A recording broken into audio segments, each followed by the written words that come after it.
Hi networkers, നമസ്കാരം. Direct selling ഇൻഡസ്ട്രിയുടെ the real revolution start ചെയ്യാൻ പോവാണ്.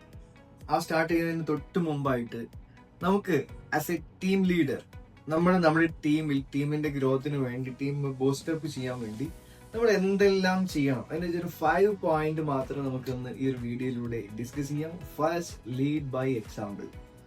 ആസ് എ ലീഡർ നമ്മുടെ ടീമിൽ നമ്മുടെ കൂടെ ടീം നിൽക്കണമെങ്കിൽ ഗ്യാരണ്ടി ഒരു കാര്യം നിർബന്ധമാണ്. As a leader we must be in front of them. നമ്മൾ ഫ്രണ്ടിൽ നിന്ന് നയിക്കുന്ന ലീഡേഴ്സ് ആയിട്ട് മാറണം. Lead by example. നമ്മൾ പറയുന്നത് ചെയ്യുന്നവരാണ്. എത്തിക്കൽ ലീഡർ ആയിരിക്കണം. എസ്പെഷ്യലി നമ്മൾ ലൈവ് ആയിരിക്കണം ബിസിനസ്സിൽ. ലൈവ് മീൻസ് ഇന്നത്തെ ഡയറക്ട് സെല്ലിംഗ് ഇൻഡസ്ട്രിയുടെ ഏറ്റവും വലിയ പ്രത്യേകത എന്ന് പറയുന്നത് ഏറ്റവും ലേറ്റസ്റ്റ് ടെക്നോളജികൾ എന്ത് വന്നു കഴിഞ്ഞു കഴിഞ്ഞാലും അത് ഇംപ്ലിമെന്റ് ചെയ്യാൻ പറ്റുന്ന ഏക മേഖലയുടെ പേരാണ് ഡയറക്ട് സെല്ലിംഗ് ഇൻഡസ്ട്രി. വേറെ ഒന്നും കൊണ്ടല്ല, 1940 സ്റ്റാർട്ട് ചെയ്ത ഈ ഒരു ഇൻഡസ്ട്രി ആ ഒരു സമയം തൊട്ടിട്ട് ഈ ഒരു സമയം വരെ ഗ്രോത്ത് റേറ്റിൽ ഒരിക്കലും കുറയാണ്ട് മുന്നോട്ട് പോയ ഒരേ ഒരു മേഖലയാണ് ഡയറക്ട് സെല്ലിംഗ് ഇൻഡസ്ട്രി. മറ്റെല്ലാ മേഖലകളും ഒരു പീരീഡ് എത്തുന്ന സമയത്ത് ഡൗണിലേക്കും അല്ലെങ്കിൽ ഒരു പീരീഡ് എത്തുന്ന സമയത്ത് വേറെ മേഖല വന്നിട്ട് ഇതിന്റെ മേലെ കയറാറുണ്ട്. പക്ഷെ ഈ ഒരു ഇൻഡസ്ട്രിയുടെ ഏറ്റവും വലിയ പ്രത്യേകത എന്ന് പറയുന്നത് മുന്നോട്ട് മുന്നോട്ട് മുന്നോട്ട്. So this is the right time in India. ഇന്ത്യയിലെ ഏറ്റവും ബെസ്റ്റ് ടൈമാണിത്. So lead by example. നമ്മൾ ലീഡ് ബൈ എക്സാമ്പിൾ ആയി നിൽക്കണം. എസ്പെഷ്യലി സോഷ്യൽ മീഡിയയിൽ നമ്മൾ ഇന്നത്തെ കാലഘട്ടത്തിൽ ലൈവ് ആയിരിക്കണം. ഒന്നും വേണ്ട, ഡെയിലി സ്റ്റാറ്റസ് വെച്ചാൽ മതി. അതിന് കൺസിസ്റ്റൻസി വേണം. എന്നും നമ്മളെ വാച്ച് ചെയ്യുന്ന ഒരുപാട് പേരുണ്ട്. നിങ്ങൾ വിചാരിക്കും ഈ ഇൻഡസ്ട്രിയിൽ നമ്മളെയൊക്കെ ആര് കാണാനാണ്? ഒരിക്കലും അങ്ങനെയല്ല. നമ്മൾ നടക്കുന്നത്, നമ്മൾ പോകുന്നത്, നമ്മൾ വരുന്നതെല്ലാം വാച്ച് ചെയ്യുന്ന ഒരുപാട് പേരുണ്ട്. നമ്മുടെ റേഞ്ച് മാറുന്ന സമയത്ത് അവർ കൂടെ വരും. I am ready to do with you എന്ന് പറയുന്ന ഒരു സിറ്റുവേഷൻ വരും. ബിക്കോസ് അത് നമ്മുടെ എക്സ്പീരിയൻസ് എന്നാണ് പറയുന്നത്. So next point is set clear vision and goals. As a leader, as A team leader, നിങ്ങൾക്ക് ഒരു ചെറിയ ടീമെങ്കിലും ഉണ്ടെങ്കിൽ ലീഡർ അല്ലെങ്കിൽ ടീം ലീഡർ എന്ന് വിളിക്കാൻ പറ്റും. അവർ 5 പേരോ 10 പേരോ അടങ്ങുന്ന ടീമിന് ഒരു കോമൺ വിഷൻ സെറ്റ് ചെയ്ത് കൊടുക്കണം. ആ വിഷൻ എന്ന് പറയുന്നത് നമുക്ക് ഒരുമിച്ച് ഈ സമയം എത്തുമ്പോഴേക്കും ഇന്ന സ്ഥലത്തേക്ക് എത്തണം, ഇന്ന അച്ചീവ്മെന്റ് എടുക്കണം, ഇന്ന സ്ഥലത്ത് നമുക്ക് ഒരുമിച്ച് ഗ്യാദർ ചെയ്യണം. എന്തോ ഒരു വിഷൻ, കോമൺ വിഷൻ നമ്മൾ സെറ്റ് ചെയ്ത് കൊടുക്കേണ്ടത് നിർബന്ധമാണ്. അപ്പൊ അതിനെ ബ്രേക്ക് ഡൗൺ ചെയ്യണം. ഫോർ എക്സാമ്പിൾ, നിങ്ങളുടെ ടീമിൽ ഒരു 5 ലീഡേഴ്സ് ഉണ്ട്. ഈ 5 ലീഡേഴ്സിന് 5 പേർക്കും ഈ സമയം നമുക്ക് ഇവിടെ എത്തണമെങ്കിൽ ഇത്ര crore rupeesന്റെ ബിസിനസ് വരണം, ഇത്ര ടീം ലീഡേഴ്സ് നമ്മുടെ ടീമിൽ വരണം. ഫോർ എക്സാമ്പിൾ 1000 ലീഡേഴ്സ് നമ്മുടെ ടീമിൽ വരണം. ആ സമയത്താണ് നമ്മൾ ഈ ഒരു ഡെസ്റ്റിനേഷനിൽ എത്താൻ പോകുന്നത്. ഗ്യാരണ്ടി 5 പേരുണ്ടെങ്കിൽ 5 പേർക്കും ഈക്വൽ ആയിട്ട് സ്ട്രെങ്ത് വൈസ് ഒരാളുടെ, ഫോർ എക്സാമ്പിൾ എ എന്ന് പറയുന്ന വ്യക്തിയോട് നമ്മൾ പറയുന്നു, നിങ്ങൾ 200 മെമ്പേഴ്സിനെ ആ ഒരു സമയത്തേക്ക് നിങ്ങളുടെ ടീമിൽ നിന്നും ലീഡേഴ്സ് ആക്കി മാറ്റണം. അടുത്തൊരു വ്യക്തിയോട് പറയുന്നു, അവിടെ ബിസിനസ് കാൽക്കുലേറ്റ് ചെയ്യുന്ന സമയത്ത് നമുക്കറിയാം ഈ 200 കപ്പാസിറ്റി അവർക്കില്ല.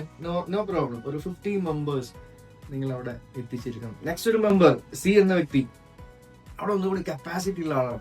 അവരോട് നമ്മൾ പറയുന്നു, നിങ്ങൾ 400 മെമ്പേഴ്സുമായിട്ട് ആസ് എ ലീഡേഴ്സുമായിട്ട് നമ്മൾ ഈ ഒരു സമയത്ത് ഡെസ്റ്റിനേഷനിൽ എത്തണം. ഇങ്ങനെ ടീമിന് ആ ഒരു നമ്മുടെ ഗോൾ എന്താണോ അത് ഡെലിഗേറ്റ് ചെയ്ത് നമ്മൾ കൊടുക്കണം. Then celebrate progress. നമ്മൾ അതിന്റെ പ്രോഗ്രസ് സെലിബ്രേറ്റ് ചെയ്യണം. നമ്മുടെ വിഷൻ എന്താണോ, ആ ഗോൾ എന്താണോ, ആ ഗോളിലേക്ക് പോകുന്ന ഓരോ ചെറിയ ചെറിയ സ്റ്റെപ്പുകളും അച്ചീവ് ചെയ്യുന്ന സമയത്ത് ഓരോ ടീമിലും സെലിബ്രേഷൻ നടന്നുകൊണ്ടേ ഇരിക്കണം. Then third point is empower through training and coaching. Motivation കൊണ്ട് മാത്രം ടീമിനെ മുന്നോട്ട് കൊണ്ടുപോകുന്ന ലീഡേഴ്സ് ആവരുത്. അവർക്ക് സ്കില്ല് പഠിപ്പിച്ചു കൊടുക്കണം. അവർക്ക് പ്രോപ്പർ ആയിട്ടുള്ള നോളജ് കൊടുക്കണം. നോളജ് എന്ന് പറയുന്നതിന് നമുക്ക് വേണമെങ്കിൽ ഞാനിപ്പോൾ ഈ ക്ലാസ് എടുത്തു പോകുന്നു, അല്ലെങ്കിൽ ഞാൻ ഈ പറഞ്ഞ് നിങ്ങൾ കേട്ടോണ്ടിരിക്കണം. ഈ കേട്ടോണ്ടിരിക്കുന്നത് ഇന്ന് കേട്ടു, നാളെ ഇതിൽ നിന്ന് ഒരു പോയിന്റ് പോലും നമുക്ക് ഓർമ്മ ഉണ്ടാവില്ല. അതേസമയം കിട്ടിയ സാധനം നോട്ട് ചെയ്ത് വെച്ചിട്ടുണ്ടെങ്കിൽ ആ നോട്ട് ചെയ്ത് വെച്ച് നമുക്ക് ഓർമ്മ വരുന്ന സമയത്ത് ഒന്ന് എടുത്ത് നോക്കിക്കഴിഞ്ഞാൽ ഇതാണല്ലോ പറഞ്ഞത് എന്നൊരു ഓർമ്മ ഉണ്ടാവും. ദ സെയിം ലൈക്ക് നമ്മുടെ ടീമിൽ ട്രെയിനിങ്ങും മീറ്റിങ്ങും വരുന്ന സമയത്ത് ലീഡേഴ്സിനോട് നിർബന്ധമായിട്ടും പറയേണ്ട കാര്യം, നിങ്ങൾ എത്ര മെമ്മറി പവറുള്ള ആളാണെങ്കിലും ശരി, നോട്ട്ബുക്കും പെന്നും ഇല്ലാണ്ട് എന്റെ മീറ്റിങ്ങിന് ഇരിക്കരുത് എന്ന് പറയാനുള്ള ഗഡ്സ് കാണിക്കുന്നവരായിരിക്കണം നിങ്ങൾ. അതുകൊണ്ട് ഉപകാരം ഉണ്ടാവുള്ളൂ. നാളെ അവരുടെ ടീമിലേക്ക് ഇത് ഷെയർ ചെയ്ത് കൊടുക്കണമെങ്കിൽ നമ്മൾ പറഞ്ഞു പോയത് അവരുടെ എത്ര ശതമാനം, എത്ര സ്റ്റോറേജ് ചെയ്തിട്ടുണ്ടോ, പൂർണ്ണമായിട്ട് ഒരിക്കലും കിട്ടാൻ പോകുന്നില്ല. സോ നോട്ട് ചെയ്യണം. ട്രെയിനിങ്ങും മീറ്റിങ്ങിലും എസ്പെഷ്യലി സ്കില്ല് ഡെവലപ്പ് ചെയ്ത് കൊടുക്കണം. ഫോർ എക്സാമ്പിൾ പറയുകയാണെങ്കിൽ public speaking skill is very important for direct sellers. Direct സെല്ലിംഗിൽ നല്ലൊരു ലീഡർ നല്ലതാണോ, അല്ലെങ്കിൽ ആ ലീഡർക്ക് ക്വാളിറ്റിയുടെ വാല്യൂ, ആ വാല്യൂ നമ്മൾ പെർസെൻറ്റേജ് വൈസ് കാൽക്കുലേറ്റ് ചെയ്യുന്ന സമയത്ത് ഒരാൾ 100% ലീഡർ ആണെന്ന് പറയാറ് അദ്ദേഹത്തിന്റെ പെർഫോമൻസ് ബേസ് ആണ്. ഒരുപാട് ടീമുള്ള വ്യക്തികളെക്കാളും ഒരു വ്യക്തി വന്നിട്ട് പെർഫോം ചെയ്യുന്ന സമയത്ത് നമ്മൾ പറയും ഈസ് എ ഗുഡ് ലീഡർ എന്ന് പറയാറുണ്ട്. ആ ഒരു വാല്യൂ കിട്ടിയത് എന്തുകൊണ്ടാ?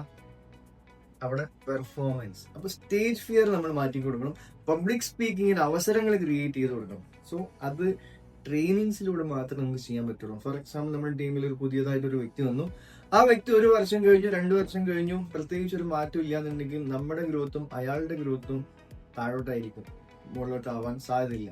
സോ ഒറ്റ സിമ്പിൾ ആയിട്ട് ഒരു കാര്യം ചെയ്താൽ മതി. ഒരു ട്രെയിനിങ് വെക്കുന്നു, പബ്ലിക് സ്പീക്കിംഗ് ട്രെയിനിങ് വെക്കുന്നു, പുറത്തുനിന്ന് ട്രെയിനർ എടുക്കാം, അല്ലെങ്കിൽ നമുക്ക് തന്നെ ചെയ്യാം. അതിന് മൊഡ്യൂൾസ് ഒക്കെ അവൈലബിൾ ആണെന്ന് ജസ്റ്റ് ടെക്നോളജി അറിയുന്ന ആളുകളാണെങ്കിൽ ChatGPT-യോട് ഇതിന്റെ ടൈപ്പ് ചെയ്ത് ചോദിച്ചാൽ മതി, ഉത്തരം കിട്ടും. സോ അങ്ങനെ നമ്മൾ ചോദിക്കുന്നു. നെക്സ്റ്റ് സ്റ്റെപ്പ് എന്ന് പറയുന്നത് പബ്ലിക് സ്പീക്കിംഗ് സ്കില്ല് നമ്മൾ പഠിപ്പിച്ചു കൊടുത്തു. Then build ownership and accountability. As a leader നിങ്ങളുടെ ടീമിൽ ഒരു 5 മെമ്പേഴ്സ് ഉണ്ട്. ഈ 5 മെമ്പേഴ്സിനെ നിങ്ങളാണ് കോർഡിനേറ്റ് ചെയ്യുന്നത്, നിങ്ങളാണ് മീറ്റിംഗ് കൊടുക്കുന്നത്, നിങ്ങളാണ് ട്രെയിനിങ് കൊടുക്കുന്നത്. കാലാകാലം ഈ പ്രോസസ് ആണെങ്കിൽ വലിയൊരു സ്വപ്നമാണ് നിങ്ങളുടെ കയ്യിലുള്ളതെങ്കിൽ ആ സ്വപ്നം ഒരിക്കലും അച്ചീവ് ചെയ്യാൻ പോകുന്നില്ല. അതേസമയം നമ്മുടെ സ്കിൽ എന്താണോ അതേ സ്കിൽ, അതേ നോളജ് നമ്മളെക്കാളും ബെസ്റ്റായി ചെയ്യാൻ പറ്റുന്ന ആളുകളായിരിക്കും ചിലപ്പോൾ ഈ 5 പേർ. ഈ 5 പേർക്കും ഡെലിഗേറ്റ് ചെയ്ത് കൊടുക്കണം. അവരായിരിക്കണം പെർഫോമേഴ്സ്. അവർക്ക് ഓണർഷിപ്പ് കൊടുക്കണം, അവർക്ക് റെസ്പോൺസിബിലിറ്റി കൊടുക്കണം. ഫോർ എക്സാമ്പിൾ, ഇന്നും രാവിലെ നമ്മൾ 5 മണിക്കൂർ മീറ്റിംഗ് വെക്കാൻ നമ്മൾ തീരുമാനിച്ചു.